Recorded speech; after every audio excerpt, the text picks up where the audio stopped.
Que font les élèves de 4e en histoire-géographie et EMC?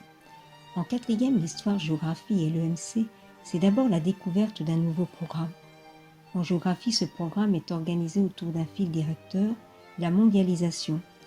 Il s'agit pour les élèves de comprendre ses conséquences sur les paysages et les territoires, notamment sur les villes, mais également sur les sociétés qui sont fortement impactées, avec des inégalités qui s'accentuent et des migrations transnationales en forte augmentation.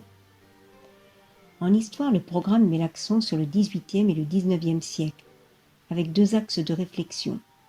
Le premier concerne les apports des Lumières, mais surtout de la Révolution française et de l'Empire. Il s'agit de comprendre comment on est passé de la monarchie absolue à une république démocratique, avec un temps fort sur l'évolution du droit de vote en France. Dans un deuxième temps, les élèves étudient les bouleversements consécutifs à la révolution industrielle, la naissance du grand capitalisme, du libéralisme, l'émergence du prolétariat et de la question sociale. Enfin, en EMC, c'est-à-dire en éducation morale et civique, il s'agit surtout d'initier nos jeunes à leur futur rôle de citoyens et d'apprendre à vivre ensemble dans le respect des valeurs et des principes qui fondent la République française aujourd'hui. L'histoire, la géographie et l'EMC, c'est aussi l'apprentissage de compétences spécifiques à la discipline.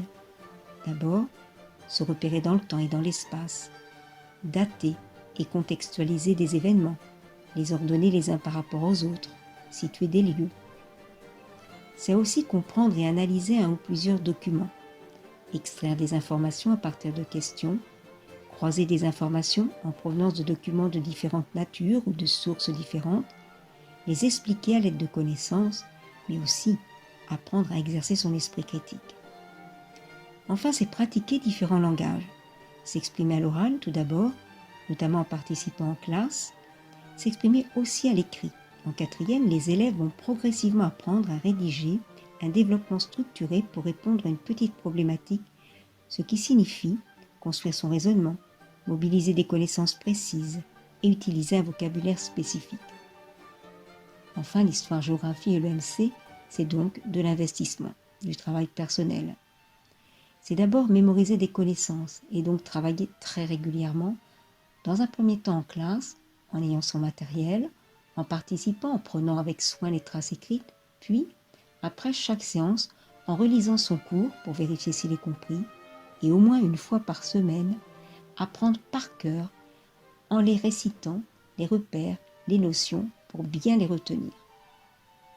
Pour accompagner les élèves dans ce travail, une fiche d'aide à la mémorisation appelée fiche mémo est distribuée au début de chaque chapitre. Y figurent les questions problématiques qui servent de fil rouge lors des séances en classe, les repères et les mots de vocabulaire spécifiques que les élèves doivent acquérir. Voilà donc en quelques mots ce que font les élèves en histoire-géographie et en EMC 4e.